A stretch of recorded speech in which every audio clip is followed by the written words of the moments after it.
वसल्लल्लाहु अला रसूलिहिल करीम अम्मा बाद। अस्सलामु अलैकुम वरहमतुल्लाहि वबरकातुहू। मोहतरम नाज़रीन व सामिईन, आज हम एक अमल ज़िक्र करेंगे। वो अमल है फ़तह के मुताल्लिक़, यानी लड़ाई में, झगड़े में, जंग के अंदर फ़तह के लिए, या यूँ कह लें कि जैसे मुसलमान और कुफ़ार में जंग होती है, जैसे इस दौर के अंदर आजकल फ़लस्तीन और इसराइल की जंग चल रही है, उसके लिए जो भी शख्स इस अमल को करेगा, इंशाअल्लाहुल अज़ीज़ अल्लाह रब्बुल इज़्ज़त, यानी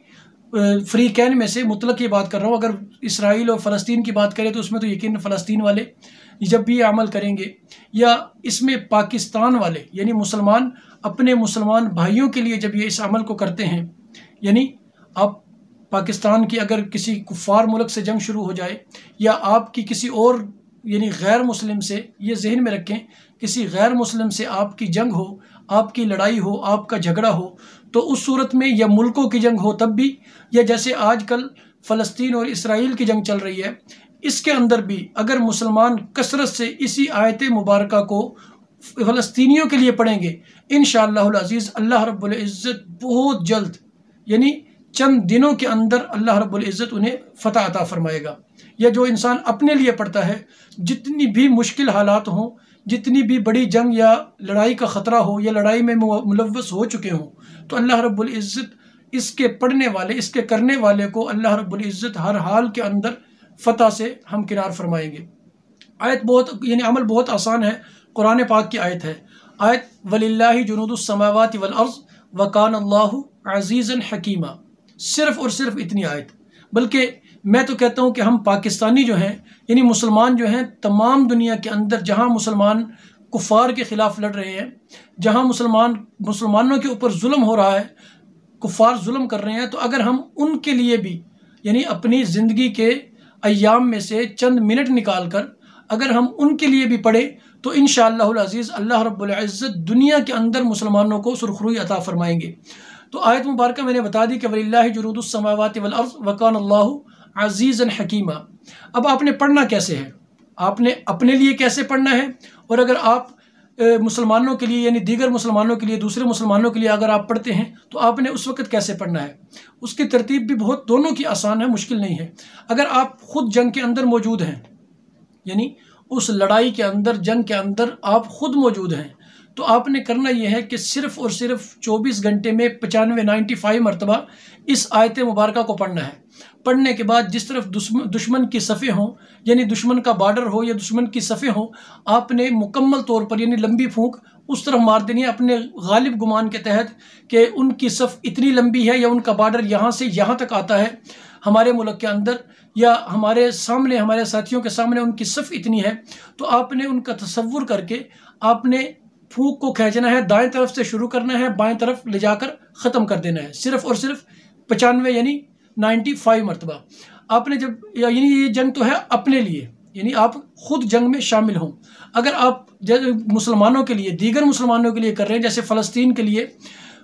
के लिए अगर आप करना चाहें, या दूसरे ममालिक, मुसलमान ममालिक जिन पर जुल्म हो रहा है, कुफ़ार जुल्म कर रहे हैं, अगर आप उनके लिए करना चाहें, तो उसमें आपने थोड़ा सा इजाफ़ा करना है। जहाँ आप 95 मरतबा पढ़ रहे थे, वहाँ आपने 111 मरतबा पढ़ना है। और 111 मरतबा पढ़ने की भी तरतीब ये होगी कि आपने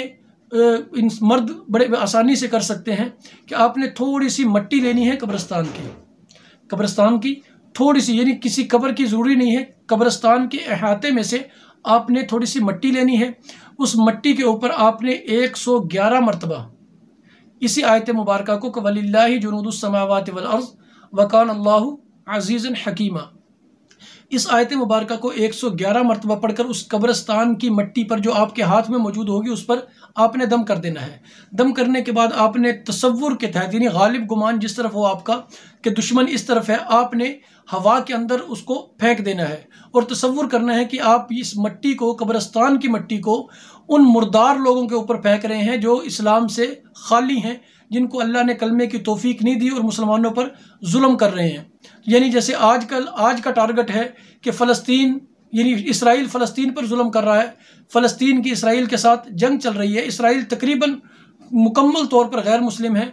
और फ़लस्तीन के अंदर अक्सरियत मुसलमानों की है और जुल्म मुसलमानों पे हो रहा है। अगर हम पाकिस्तान में रहने वाले या फ़लस्तीन या दूसरे किसी भी ममालिक में रहने वाले मुसलमान भाई अगर इस अमल को करते हैं, इंशाअल्लाहुल अज़ीज़ आप देखेंगे कि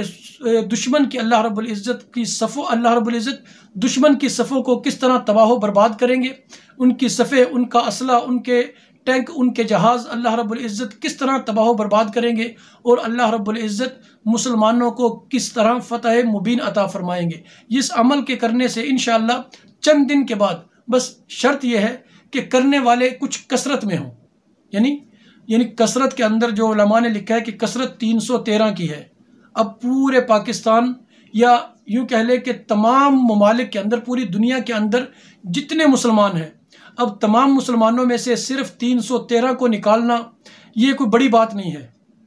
ये बहुत ही मामूली, यानी एक कस्बे, मामूल छोटे से छोटा कस्बा जो है उसमें से भी 313 निकल सकते हैं। अगर हमारे दिलों के अंदर मोहब्बत है मुसलमानों की, ईमान की मोहब्बत हो, तो हर मुसलमान को ये करना चाहिए कि एक मरतबा इस अमल को ज़िंदगी में कम से कम एक मरतबा इस अमल को कर लें, ताकि क़यामत के दिन यकीनन इसका फ़ायदा भी होगा कि या अल्लाह, मैं जंग में जा नहीं सकता था, लेकिन मैंने आपकी कलाम को, आपकी आयत मुबारका को पढ़कर, इस नज़रिए से पढ़कर, आपसे इल्तिजा करके दुश्मन की तरफ मैंने इस तरह हमला किया है। तो इंशाअल्लाह ये अमल जो है आपका दुनिया में भी कामयाब होगा और अल्लाह रब्बुल इज़्ज़त इसे आखिरत के अंदर भी आपके लिए निजात का ज़रिया बनाएंगे। अस्सलामु अलैकुम व रहमतुल्लाहि व बरकातहू।